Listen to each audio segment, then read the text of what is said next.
నమస్తే welcome to our channel. ప్రస్తుతం social మీడియాలో ఒక వార్త చక్కర్లు కొడుతుంది. అది ఏంటి అంటే ముఖ్యమంత్రి నారా చంద్రబాబు నాయుడు గారు తన చీపురుపల్లిలో పర్యటన ముగించుకుని వస్తున్న సందర్భంలో దారి మధ్యలో ఒక బైక్ యాక్సిడెంట్ అయ్యి ఇద్దరు వ్యక్తులు తీవ్రంగా గాయపడితే వాళ్ళిద్దరినీ కూడా తన కాన్వాయ్లోని అంబులెన్స్ లో పంపించారు. మరి చంద్రబాబు నాయుడు గారు ఈ విధంగా ప్రవర్తిస్తే జగన్మోహన్ రెడ్డి మనం చూస్తూనే ఉన్నాం. తన పర్యటనలో భాగంగా తన కారే ఢీకొని ఒక వ్యక్తి మృతి చెందితే అసలు పట్టించుకోని పరిస్థితి, ఇప్పటికీ కూడా స్పందించని పరిస్థితి. మరి వీళ్ళిద్దరు చేసిన పనులను ఏ విధంగా చూడాలి తెలుసుకునే ప్రయత్నం చేద్దాం. దీన్ని విశ్లేషించడానికి మనతో పాటుగా ఉన్నారు సోషల్ యాక్టివిస్ట్ శ్రీలీల గారు. నమస్తే మేడం. నమస్తే. ముఖ్యమంత్రిగా చంద్రబాబు నాయుడు గారు తన పర్యటన ముగించుకుని వస్తున్న సందర్భంలో మార్గ మధ్యలో ఒక యాక్సిడెంట్ అవుతే తన కాన్వాయ్లోనే అంబులెన్స్ ని పంపించి స్థానిక నాయకులను కూడా వారికి అండగా పంపించారు. మరి ఇది చంద్రబాబు నాయుడు గారు చేసిన పని. అదే విధంగా ఒకసారి మనం మాజీ ముఖ్యమంత్రి అయినటువంటి జగన్మోహన్ రెడ్డి గారు చేసిన పని గురించి మాట్లాడితే ఆయన తన ర్యాలీయే ఇంపార్టెంట్, అక్కడ మనిషి ప్రాణాలు పోయినా నాకు అవసరం లేదన్నట్టుగా మరి ప్రస్తుతం అయితే వార్తలు వస్తున్నాయి. మరి తన కారు ఢీకొని ఎవరైతే సింగయ్య మృతి చెందారో ఇప్పటికీ కూడా ఆయన గురించి అసలు జగన్మోహన్ రెడ్డి స్పందించలేదు. అసలు ఏ విధంగా చూడాలి వీరిద్దరిని అసలు కంపేర్ చేసుకుంటే? ముఖ్యమంత్రిగా చంద్రబాబు నాయుడు గారు చేసిన పని కానివ్వండి, గత ప్రభుత్వ హయాంలో ముఖ్యమంత్రిగా వ్యవహరించినటువంటి జగన్మోహన్ రెడ్డి ఇప్పుడు ప్రవర్తించిన తీరును కానివ్వండి, ఏ విధంగా చూడాలంటారు? అంటే ఫస్ట్ వాళ్ళు చెప్పే ఆన్సర్ ఎలా ఉండేది వైఎస్ఆర్సీపీ పార్టీ వాళ్ళు దీనికి, అంటే అధికారంలో లేం కదా మేమేం చేయగలుగుతామని. ఫస్ట్ అదే. ఎందుకంటే ఆ మధ్య చూసాం కొడాలి నాని అనే వ్యక్తి ఉద్యోగం పీకేశారుగా మేమేం చేస్తామని. అంటే ఇక్కడ కావాల్సింది అధికారంలో ఉన్నామా అధికారంలో లేమా అనేది కాదు. ప్రజల పట్ల మనం ఎలాంటి కృతజ్ఞత చూపించుకోవాలి, ప్రజల్లో మనం ఉంటున్నాం కాబట్టి వాళ్ళకి మనం చేయగలిగిన సహాయం చేసే గుణం ఉండాలి. అది ఉంటే చాలు, ఏం అవసరం లేదు. మానవత్వం, వాళ్ళకి చేయగలిగే మన దగ్గర ఎంత కెపాసిటీ ఉంటే అంత.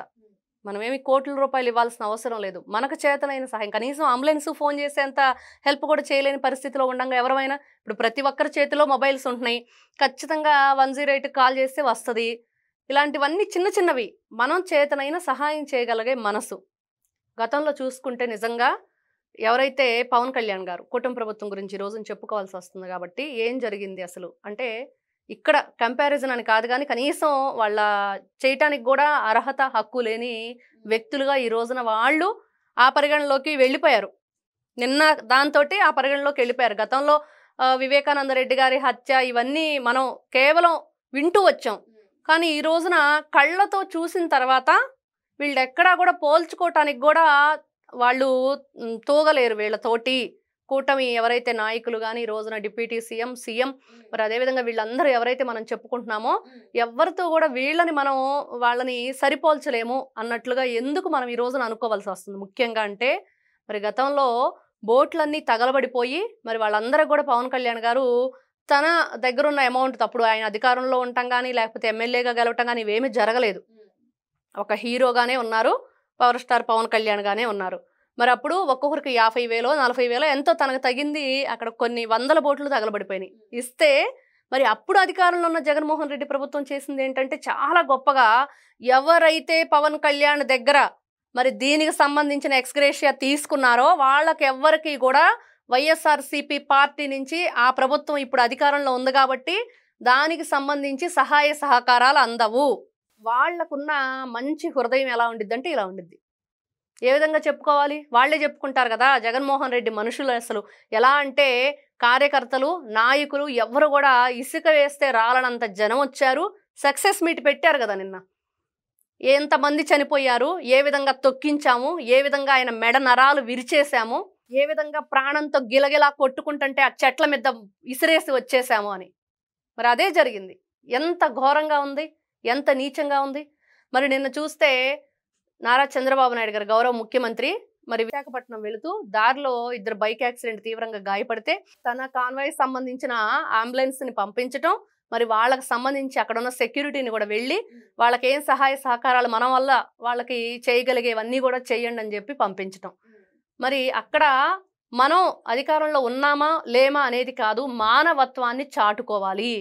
గతంలో చూసుకుంటే ఈ రోజున చూస్తున్నాం నారా చంద్రబాబు నాయుడు గారి సతీమణి ఆవిడ ఎన్టీఆర్ ట్రస్ట్ పేరుతో ఎంతమందికి ఎన్ని విధాలుగా వైద్యం దగ్గర నుంచి విద్య దగ్గర నుంచి అటువైపు చూస్తే నందమూరి బాలకృష్ణ గారు మరి బసవ తారకం క్యాన్సర్ హాస్పిటల్ తోటి మరి ఎంతమంది పేదలకి ఎన్ని విధాలుగా, నేను కూడా బసవ తారకం క్యాన్సర్ హాస్పిటల్లో ఒకసారి వాళ్ళకి బ్లడ్ అవసరమైతే వెళ్ళటం జరిగింది. అక్కడ చూసాం ఎలా ఉండిద్ది ఏంటి అంటే, అస్సలు అంటే కార్పొరేట్ హాస్పిటల్లో కూడా ఇన్ని వైద్య సౌకర్యాలు ఇంత చక్కగా జరుగుతాయా అంటే ఎక్కడ జరగవు అనేది మనకు కనిపిస్తుంది. అంటే డబ్బులు తీసుకొని చేస్తారు ఎవరైనా, కానీ డబ్బులు తీసుకోకుండా కూడా ఈ రోజున ఇక్కడ ఇలా జరుగుతుంది అంటే కారణం ఎవరంటే అన్న నందమూరి తారక రామారావు గారి స్ఫూర్తి.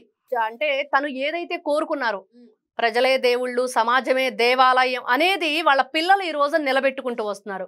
ఆ ఇంటి అల్లుడుగా మరి ఆయన కొడుకైన నారా లోకేష్ గారు వీళ్ళందరూ కూడా ఒక్కొక్కటిగా వాళ్ళు మనం కావాల్సింది మన తాత ముత్తాతల నుంచి మనం ఏం తీసుకొస్తున్నాం, ఆస్తులా, అంతస్తులా, లేకపోతే ఫ్యాక్షనిజమా అంటే ఈ రోజున రాజకీయం వీళ్ళకి వంశపారంపర్యంగా వస్తుంది. రాజకీయంతో పాటు వస్తే సరిపోదు కదా, ప్రజలు ఆ నాయకుడిని ఆదరించాలి కదా, ఆ ప్రజలు ఆ నాయకుడిని వాళ్ళ హక్కును చేర్చుకోవాలి కదా.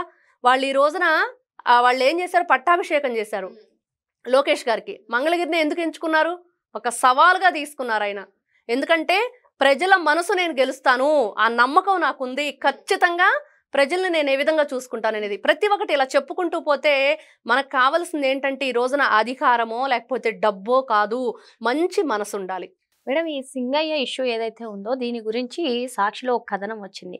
ఇదంతా కూడా చంద్రబాబు గారి కుట్ర వల్లే జరిగింది, అసలు భద్రత కలిగించలేదు, భద్రత కలిగించకపోవడం వల్లనే ఈ సంఘటన జరిగింది, అంటే దీనికి బాధ్యత అంతా కూడా ప్రభుత్వందే, అంటే ఇందులో ఏవన్గా ప్రభుత్వాన్ని చేర్చాలి. ఇది ఎంతవరకు కరెక్ట్? ఇక్కడ ఫస్ట్ భద్రత గురించి మాట్లాడారు కదా, మనం చూస్తే ఇక్కడ ఖచ్చితంగా అంబటి రాంబాబు గారి గురించి చెప్పుకోవాలి.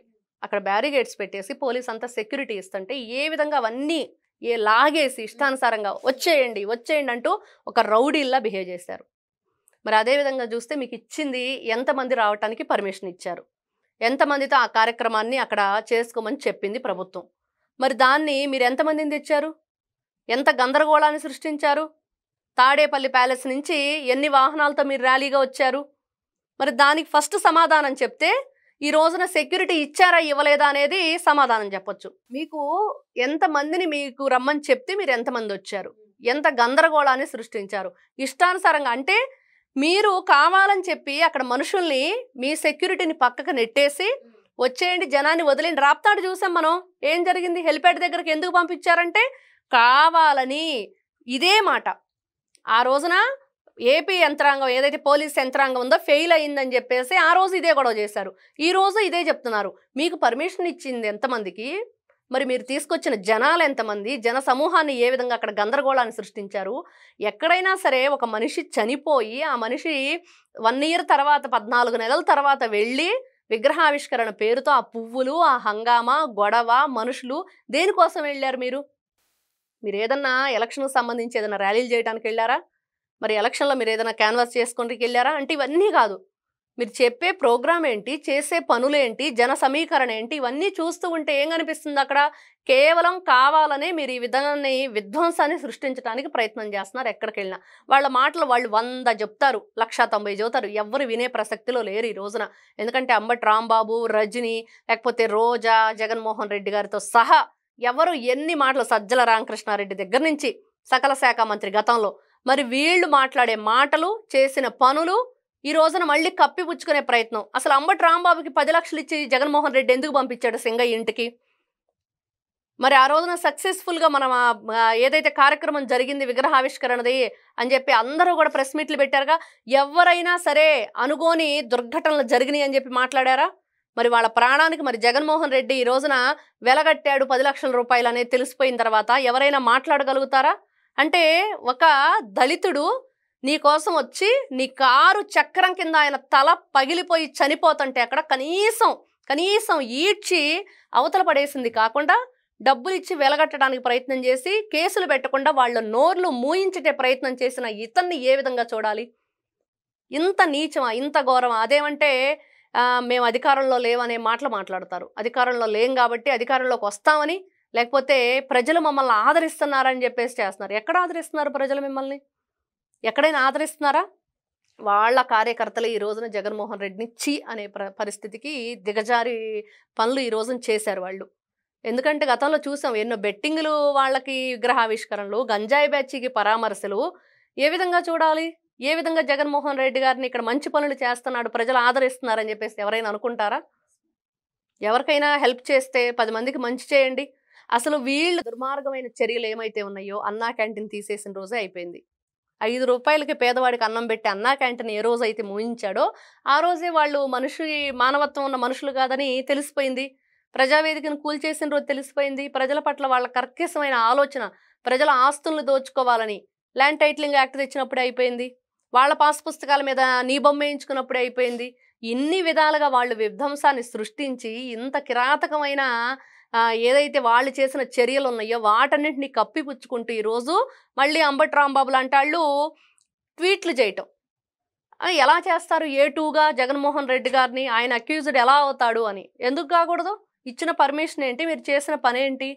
ఇవన్నీ కూడా వీళ్ళు ఎంతసేపటికి తప్పు జరిగిపోయింది క్లియర్గా అర్థమవుతుంది, ప్రపంచం అంతా చూస్తుంది, అయినా కూడా కప్పిపుచ్చుకునే ప్రయత్నం. మరి ఇదండి చంద్రబాబు నాయుడు గారికి జగన్మోహన్ రెడ్డికి ఉన్న వ్యత్యాసం. అసలు వీళ్ళిద్దరి మధ్య పోలిక ఏంటి అని చెప్పి మేడం చెప్తున్నారు. అదే విధంగా జగన్మోహన్ రెడ్డి చేసిన పని సరికాదని చెప్పి వాళ్ళ సొంత శ్రేణులే అభిప్రాయపడుతున్నారు. Thank you madam.